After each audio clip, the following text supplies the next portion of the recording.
Lecturer Urdu online YouTube channel के तमाम मोज़े subscribers अस्सलाम वालेकुम। आप सब कैसे हैं? उम्मीद है कि बिल्कुल ठीक होंगे, शाद होंगे, आबाद होंगे, इससे मुस्कुराते होंगे और हमेशा की तरह पढ़ते होंगे। लेक्चरार उर्दू के तहरीरी इम्तिहान के लिए आपको बताया था कि नए बैच का आगाज़ कर रहे हैं 11 फरवरी 2024 से इंशाअल्लाह। उसकी एडमिशन के हवाले से एक मुकम्मल वीडियो बना कर रखी है। आप में से अक्सर स्टूडेंट्स से ईमेल करते हैं और वहाँ पर पूछते हैं कि सर तैयारी का क्या तरीक़ेकार है या क्या सिलसिला है। तो भाई वीडियो मौजूद है। वीडियो में जो कुछ मैंने बताया, फ़ीस स्ट्रक्चर पूरा बता दिया है।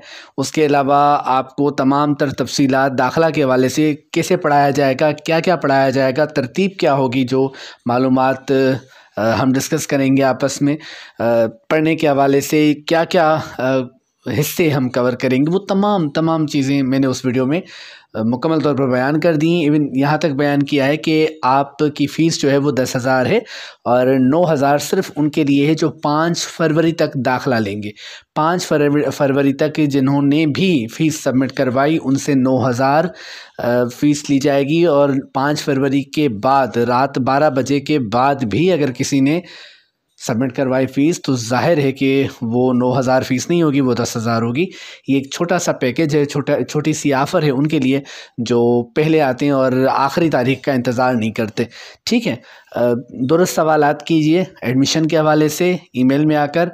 और इधर उधर की अगर आप बातें करेंगे या ऐसे सवालात करेंगे जो कंसर्न सवालात नहीं होंगे तो ज़ाहिर है मैं जवाब नहीं दूँगा। सिर्फ़ और सिर्फ मुकम्मल वीडियो देखिए। अगर आप मुत्तफ़िक़ हों तो फिर आप ईमेल में आइए और फिर वहाँ पर मुझसे फ़ीस सबमिट करने का तरीक़ेकार पूछे। चलते हैं आज की वीडियो की तरफ।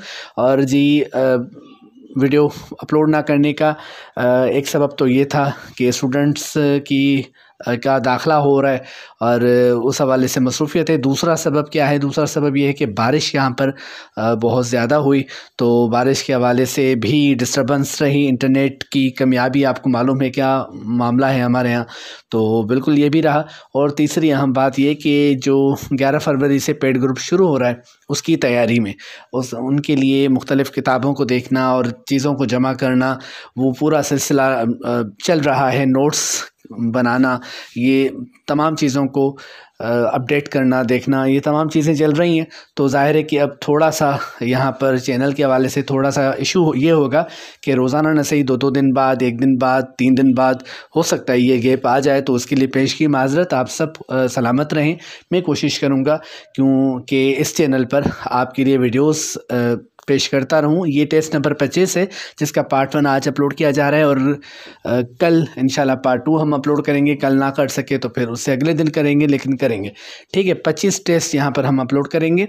उसके बाद भी वीडियोज़ आएंगी, लेकिन फिर ज़ाहिर है कि मुख्तलिफ़ मौज़ूआत हैं, असनाफ़ हैं और दीगर मौज़ूआत पर या पास्ट पेपर्स वाला सिलसिला भी है, वो भी करेंगे। तो चलते हैं आज की वीडियो की तरफ। मोहम्मद हुसैन आज़ाद ने उर्दू को बुर्ज भाषा की बेटी कहा है। ठीक है जी, आप गूगल पर जाएंगे तो बर्ज भाषा भी होगा, कहीं पर बिरज भाषा भी होगा। रेख्ता वाले कहते हैं बुर्ज भाषा है। आप बताइए आप क्या कहते हैं इसे? तो बुर्ज भाषा कहता हूँ जी मैं तो बुर्ज भाषा की बेटी कहा है। किस मुहक्किक ने उर्दू को बुर्ज भाषा की बहन कहा है? एक ने कहा, आज़ाद ने कहा कि भाई इसकी बेटी है। किसने कहा कि उर्दू जो है वो बुर्ज भाषा की बहन है? मौलवी अब्दुल हक, इबादत बरेलवी, हाफिज़ महमूद शीरानी, आलम सरवर। दुरुजवाब है जी, हाफिज़ महमूद शीरानी ने कहा कि उर्दू बुर्ज भाषा की बहन है। हाफिज़ महमूद शीरानी ने तहकीक के हवाले से कौन सी अहम तरीन किताब लिखी है और कब लिखी है? ओके, अगले सवाल की तरफ चलते हैं। आप बीती है एक कौन सी एमाल नामा किसकी आप बीती है? इफ्तिखार आरिफ, जॉन एलिया, रज़ा अली आबदी, मुस्तनसर हुसैन तारड़। तो जवाब है जी रज़ा अली आबदी की आप बीती है एमाल नामा। ओके, सवाल नंबर 3। शेर में बाज़ारी और कम दर्जा किस्म के अल्फाज के इस्तेमाल को क्या कहा जाता है? SPSC का पेपर था ग़ालिबन सब्जेक्ट स्पेशलिस्ट का, उसमें ग़ालिबन ये सवाल है हमारी उस पूरे। अच्छा, अगर आप पास्ट पेपर्स देखना चाहते हैं तो उन सवालात को कलेक्ट कर मुख्तलिफ़ सालों के जो पर्चे हैं वो स्टूडेंट्स हमें बताते हैं कि ये सवालात आए थे और अपनी तहकीक के बाद उनके दुरुस्त जवाबात समेत वो पर्चे हमने अपलोड किए हैं। पूरी एक प्लेलिस्ट बनी हुई है जिसमें पंजाब के पर्चे भी हैं, सिंध के पर्चे भी हैं और खैबर पख्तूनख्वा का भी एक पर्चा तैयार है, गालिबन 2021 या 20 का है। ठीक है, तो वो भी अपलोड इंशाल्लाह करेंगे। तो आप वहाँ पर देख सकते हैं। ये सवाल आया था, शेर में जब बाज़ारी और कम दर्जा किस्म के अल्फाज इस्तेमाल किए जाते हैं तो इस अमल को क्या कहा जाता है? तज़मीन, इब्तज़ाल, शतरगुरबा या तलमी? दुरुस्त जवाब है जी इब्तज़ाल। मुझे बताइए कमेंट्स में तज़मीन किसे कहते हैं, तज़मीन क्या होती है जी? नून मीम राशिद के 3 शेरी मजमूए उनकी ज़िंदगी में शाया हुए। ओके, टोटल कितने शेरी मजमूए थे? 4 नून मीम राशिद के। इनमें से कौन सा मजमुआ उनके इंतकाल के बाद शाया हुआ? चारों के नाम लिख दिए गए हैं, बताइए इनमें से उनके इंतकाल के बाद कौन सा मजमुआ शाया हुआ? मावरा, गुमान का मुमकिन, ईरान में अजनबी या ला इंसान? दुरुस्त जवाब है जी गुमान का मुमकिन शाया हुआ नून मीम राशिद के इंतकाल के बाद। उर्दू नस्र का सहीफ़ाए अव्वल किस लाजवाल किताब को कहा जाता है? उर्दू नस्र का सहीफ़ाए अव्वल कहा जाता है किस किताब को? मिरातुल उरूस, बाग़ो बहार, नस्र बेनज़ीर, दरियाए लताफ़त? तो जी उर्दू नस्र का सहीफ़ाए अव्वल कहते हैं बाग़ो बहार को, उसके जानदार और शानदार उसलूब की वजह से। आसार मुख्तार सिद्दीकी का शेरी मजमुआ है। ठीक है जी। शबज़ाद किसका शेरी मजमुआ है? शबज़ाद शेरी मजमुआ किसका है? शबनम शकील, परवीन शाकिर, सारा शगुफ्ता, किश्वर नाहीद। किश्वर नाहीद की आप बीती बुरी औरत की कथा मैंने पढ़ी, ज़रूर पढ़ें आप भी, संगे मील वालों ने शाया की है। शबनम शकील का शेरी मजमुआ है शबज़ाद। शबज़ाद का क्या मतलब होता है कमेंट में बताइए मुझे। नज़री तनकीद का बानी हाली है, तकाबली तनकीद का बानी कौन है? कलीमुद्दीन अहमद, शिबली नोमानी, नसीरुद्दीन हाशिमी, सैयद सुलेमान नदवी? दुरुस्त जवाब है शिबली नोमानी। मवाज़नाए अनीस और दबीर किताब है जिसमें उन्होंने तकाबुल किया है अनीस और दबीर का। तो हम कह सकते हैं कि तकाबली तनकीद का जो आगाज़ किया है वो शिबली ने किया है और आगाज़ इस तसनीफ़ से हुआ है जो मैंने आपको बताई। रुझानात डॉक्टर ताहिर तोनसवी की किताब है। ठीक है। मुकालमात भी एक किताब है, किसकी किताब है? इंतज़ार हुसैन, मुमताज़ शीरी, रफ़ीक अहमद ख़ां या अनीस नागी? अनीस नागी की किताब है मुकालमात। ज़रा आज गूगल पर जाइए, रख्ता पर जाएं या गूगल पर ही जाएं और राइटर के नाम के साथ यानी अनीस नागी के नाम के साथ मुकालमात लिखिए और डॉक्टर ताहिर के नाम के साथ, डॉक्टर ताहिर के साथ रुझानात लिखिए। ये किताबें आ जाएंगी, नहीं भी आई तो इनके जो फ्रंट पेजेस हैं वो आ जाएंगे। इनको एक बार देख लेंगे तो आपको हमेशा ये किताबें याद रहेंगी। नाम आते हैं इनके अक्सर मुख्तलिफ़ सूबों के कमीशन के पर्चों में। एक चक्कर है मेरे पाँव में, वाह भाई क्या नाम है। एक चक्कर है मेरे पाँव में को उर्दू का पहला मंजूम सफ़रनामा कहा जाता है।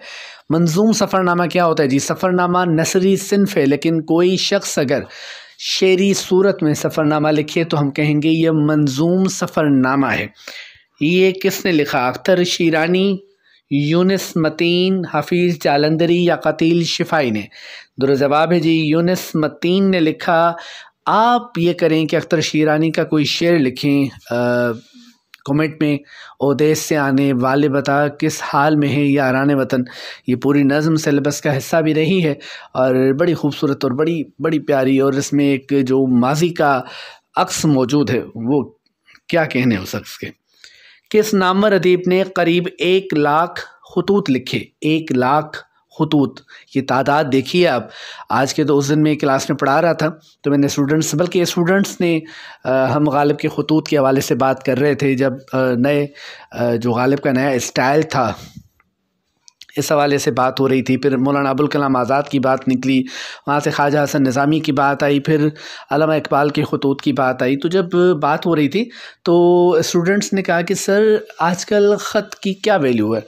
ख़त चलें ठीक है, उस दौर में तो लिखा जाता था क्योंकि ख़त ज़रूरत थी वक्त की, क्या बग़ैर ज़रूरत के भी ख़त का कोई और यानी पैगाम पहुँचाने के अलावा भी और कोई फ़ायदा है?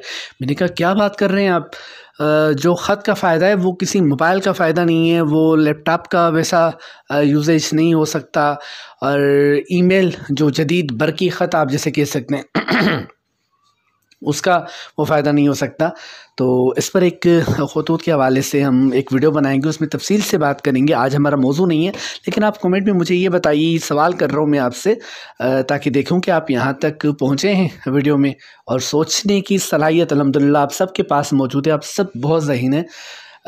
तो मुझे ये बताइए कि ख़त की आज के दौर में क्या ज़रूरत है भी या नहीं है, या ख़त से कौन से अदबी फ़वाइद हासिल किए जा सकते हैं या हासिल होते हैं। ख़त लिखा जाना चाहिए या नहीं लिखा जाना चाहिए, ये बताइएगा मुझे। ठीक है जी। किस अदीब ने करीब 1 लाख खतूत लिखे? रशीद हसन ख़ान, सर सैयद अहमद ख़ान, अल्लामा इक़बाल, मौलवी अब्दुल हक। तो जवाब है जी बाबा उर्दू मौलवी अब्दुल हक। मुझसे एक सवाल किया गया था उस दिन। देखिए बात से बात निकलती है, आप सवाल करते हैं मुझे जवाब देना पड़ता है, और फिर कुछ लोग कहते हैं कि वीडियो लंबी हो गई। अच्छा, एक स्टूडेंट ये भी कह रहे थे कि सर आप क्यों 25 मिनट की क्यों वीडियो बना रहे हैं, 20 मिनट की, 30 मिनट की बनाएँ, 35 मिनट की बनाएं, हमें लगता है ये क्लास चल रही है। तो देखिए जी, मुख्तलिफ सोच के लोग मौजूद हैं, स्टूडेंट्स मौजूद हैं। तो अब जिसको पसंद आए वो देखे, जिसको ना आए वो ना देखे। चैनल तो हज़ारों चैनल है, आजकल तो हर दूसरा बंदा उसने चैनल बनाया हुआ है। अच्छी बात है, इल्म को फैलाना चाहिए, सपोर्ट कीजिए उन सबको। बहरहाल तो उन्होंने ये सवाल किया था कि बाबा उर्दू जो है मौलवी अब्दुल हक, उन्हें बाबा उर्दू उन्हें क्यों कहा जाता है। एक तो मैंने ये सोचा कि आपको इसी वीडियो में जवाब दे दूं इस बात का, लेकिन फिर मेरे जहन में ख़्याल आया कि अब्दुल हक पर कोई, बाबा उर्दू मौलवी अब्दुल हक पर इस तरह की कोई वीडियो बनाई जाए, जैसे अहमद नदीम कासमी पर मुकम्मल 2 घंटे की वीडियो मौजूद है हमारे इस चैनल पर, और मंटो पर मौजूद है। इस तरह ग़ुलाम अब्बास के हवाले से, मुमताज़ मुफ्ती के हवाले से, और कई मीर गालिब और इनके हवाले से चीज़ें मौजूद हैं। तो मौलवी अब्दुल हक के बारे में एक वीडियो बनाएंगे और तफसील से उन पर बात करेंगे। ठीक है जी। तनकीद का आगाज़ किस मुल्क से हुआ? तनकीद का आगाज़ किस मुल्क से हुआ, ये सवाल किया जा रहा है। और यूनान, जापान, ईरान या हिंदुस्तान? दुरुस्त जवाब है जी यूनान से तनकीद का आगाज़ हुआ। सवाल नंबर 12 देखिए, रुबाई के किस मिसरे को हासिल रुबाई मिसरा कहा जाता है? ये भी एक पर्चे में सवाल मैंने देखा। पहले, दूसरे, तीसरे या चौथे? अगर आप कॉमन सेंस को इस्तेमाल करें तो आपको पता चलेगा कि रुबाई एक मुसलसल नज़्म है जिसमें बात जो कंप्लीट होती है, बात का जो अख्ताम होता है, जिस नुक्ते पर बात ख़त्म होती है वो चौथा मिसरा होता है। ठीक है, तो चौथे मिसरे को हासिल रुबाई कहा जाता है। ये बल्कि अभी जो इंटरव्यूज़ हुए थे उसमें एक प्रोफेसर साहब थे, उन्होंने सवाल किया था स्टूडेंट ने मुझे बताया, जब वो इंटरव्यू देकर आए तो उन्होंने कहा सर ये भी सवाल हुआ था मुझसे। मैंने कहा फिर तो आपने दुरुस्त बताया होगा। उन्होंने दुरुस्त बताया भी था, क्योंकि ज़ाहिर है कि अगर आपने असनाफ़ को बेहतरीन, मैं अपने स्टूडेंट्स को ये कहता हूँ कि असनाफ़ को बेहतरीन तौर पर पढ़ कर जाएँ। मैं रट्टे का हामी नहीं हूँ, लेकिन इस हवाले से मैं कहता हूँ कि अगर रटना पड़े तो इसे रटें, लेकिन समझ कर। ओके, ढाका से वापसी पर नज़्म है, बताइए किसकी नज़्म है? अख्तर उल ईमान, अहमद नदीम कासमी, फैज़ अहमद फैज़, साहिर लुधियानवी। दुरुस्त जवाब है जी फैज़ अहमद फैज़ की नज़्म है ढाका से वापसी पर। एक और शेर, बल्कि शेर है, देखिए किसका है। देखें क्या गुज़रे है क़तरे पे गहर होने तक। वाह भाई वाह वाह वाह गालिब, बल्कि इसका नाम ही काफ़ी है। जैसे एक एडवर्टाइजमेंट आती थी ना, इश्तिहार आता था, हम छोटे थे जब, कि गालिबन किसी कंपनी का नाम लेकर वो कहते थे, फ्रिज का कोई इश्तिहार था, नाम ही काफ़ी है। तो नाम ही काफ़ी है गालिब। क्या शेर पढ़ें और क्या गालिब के इस शेर पर बहस करें। सैयद सुलेमान नदवी ने किस नस्र निगार को सैयद सुलेमान नदवी ने किस नस्र निगार की नस्र को सहरे जलाल कहा है? रशीद अहमद सिद्दीकी, वहीदुद्दीन सलीम, अबुल कलाम आज़ाद, अल्लामा शिबली नोमानी। तो जवाब है जी अबुल कलाम आज़ाद की नस्र को सहरे जलाल कहा है किसने? सैयद सुलेमान नदवी ने। किस शायर ने गज़ल में मुबालगे से इज्तनाब बरता? किस शायर ने गज़ल में मुबालगे से इज्तनाब बरता? मीर, हाली, हसरत, यगाना। हाली जदीद गज़ल का बानी अगर रफ़ीदीन हाशमी ने गालिब को हाली को कहा है तो एवं ही नहीं कहा। उसके कुछ असबाब हैं, जिनमें से एक सबब यह भी है कि हाली ने गज़ल में मुबालगे से इज्तनाब बरता। वासौख्त का लुग़वी मतलब क्या है? तनफ़्फ़ुर, राहत, मोहब्बत, तारीफ़। दुरुस्त जवाब है जी तनफ़्फ़ुर। तनफ़्फ़ुर का मतलब क्या है? आसान सी उर्दू में बताइए। वैसे ये भी आसान है, लेकिन चूँकि हमारी रोज़मर्रा की गुफ्तगू का हिस्सा नहीं है तो हमें थोड़ा सा मुश्किल लगता है, लेकिन ऐसा मुश्किल नहीं है। आप बहैसियत उर्दू के तालिब इल्म के, आपकी गुफ्तगू और आम ऐसे शख्स की गुफ्तगू जो उर्दू का तालिब इल्म नहीं है, दोनों में फ़र्क होना चाहिए और बिल्कुल होना चाहिए। तो आप इस तरह के अल्फाज को अपनी रोज़मर्रा की गुफ्तगू का हिस्सा ज़रूर बनाइए।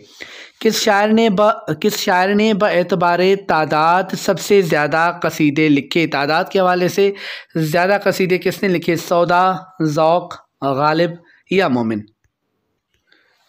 दुरुस्त जवाब है जी मिर्ज़ा रफ़ी सौदा ने बएतबारे तादाद सबसे ज़्यादा कसीदे लिखे और शानदार कसायद भी थे। फ़न के हवाले से भी बात करें, लेकिन यहाँ पर बात हो रही है बएतबारे तादाद। आप सुन रहे होंगे पड़ोस में घर में काम हो रहा है और मशीनों की आवाज़ आ रही है। कल भी मैं एक तरह से टाइम निकाल कर किसी तरह से वीडियो बनाने की कोशिश कर रहा था, लेकिन ना कर पाया। आज फिर आपको बैकग्राउंड में आवाज़ आ रही है। चलें जी, फिर गुजारा कीजिए थोड़ा सा। ओके, मामला बंदी और पस्त हरकत किस सिन्फ का मौजू होती हैं? मामला बंदी और पस्त हरकत किस सिन्फ का मौजू होती हैं? वासौख्त, शहराशोब, रेख्ती या गीत? रेख्ती जो है मुझे बताइए सिन्फ में होता क्या है? वैसे मैंने आपको बता दिया है कि मामला बंदी और पस्त हरकत यानी नापसंदीदा, या जिसे आप दूसरी ज़बान में गिरी हुई हरकत कह सकते हैं, इस सिन्फ का मौजू होती हैं। तहरीफ किस सिन्फ का उर्दू नाम है? तहरीफ किस सिन्फ का उर्दू नाम है? नॉवेल, सोनेट, पैरोडी या हाइको? दुरुस्त जवाब है जी पैरोडी। पैरोडी नकल उतारना जिसे आप कहते हैं, तो उसका जो अदबी नाम है, जो उर्दू वालों ने उसे जो नाम दिया है, वो है तहरीफ। रुबाई की असल खूबी क्या है? रुबाई की असल खूबी क्या है? तवालत, इख्तसार, सलासत, मुश्किल पसंदी? यकीनी तौर पर इख्तसार रुबाई की असल खूबी होती है। रुबाई और क़ते में बुनियादी फ़र्क क्या है? 3 फ़र्क हैं, मुझे बताएं कौन से हैं? कमेंट्स में बताइएगा अगर आपको पता हो। तमहीदिया कसीदे के कितने अज्जा होते हैं? अच्छा, ये तो तमहीदिया कसीदा हुआ। एक और तरह का कसीदा भी होता है, उसे क्या कहते हैं? ये भी मुझे कमेंट में बताएं। अच्छा, 1, 2, 3 या 4 अज्जा होते हैं जी तमहीदिया कसीदे के। कौन कौन से? अगर आपको पता है तो मुझे बताएं। बहर के लुग़वी मायने समंदर के हैं। शेर के लुग़वी मायने क्या है? शेर लफ्ज़ के लुग़वी मायने क्या है? लुग़वी मायनों से क्या मुराद होता है? लुग़त में, डिक्शनरी में जो मतलब हो उस लफ्ज़ का, वो बताया जाता है। अच्छा, पीछे आने वाला, जानना बूझना, ख़याल, पैमाना? दुरुस्त जवाब है जी जानना बूझना शेर के लुग़वी मायने होते हैं। किस शायर ने मरसिए की ज़ाहिरी शक्ल मुतय्यन कर दी थी? किस शायर ने मरसिए की ज़ाहिरी शक्ल तय कर दी थी, मुतय्यन कर दी थी? कौन था वो शायर जी? अनीस, दबीर, मीर खलीक या मीर ज़मीर? दुरुस्त जवाब है मीर ज़मीर ने मरसिए की ज़ाहिरी शक्ल मुतय्यन कर दी थी। पहले तो मुख्तलिफ़ हैतों में मरसिया लिखा जाता था, बाद में मरसिए के लिए कौन सी हैत मखसूस हो गई, ये भी मुझे कमेंट में ज़रूर बताएं। और आज की वीडियो का आखिरी सवाल आप देख रहे हैं स्क्रीन पर। आज़ाद ने पहला वासौख्त निगार किस शायर को करार दिया? पहला वासौख्त निगार क्या होता है जी? वासौख्त निगार यानी किस किस्म की शायरी करता है तो हम उसे कहते हैं कि ये वासौख्त निगार है। आम अल्फाज में मैं पूछना चाह रहा हूँ कि वासौख्त सिन्फ में होता क्या है, ये बताइए। पहला वासौख्त निगार आज़ाद ने किसे कहा? मीर, मिर्ज़ा शौक़, मुसफ़ी या मिर्ज़ा सौदा? दुरुस्त जवाब है जी मीर तकी मीर को आज़ाद ने पहला वासौख्त निगार शायर कहा। इसके साथ ही आज की वीडियो का अख्ताम होता है। जो भी सवाल हो वीडियो के हवाले से ज़रूर पूछिए और इंतज़ार के लिए फिर से माज़रत।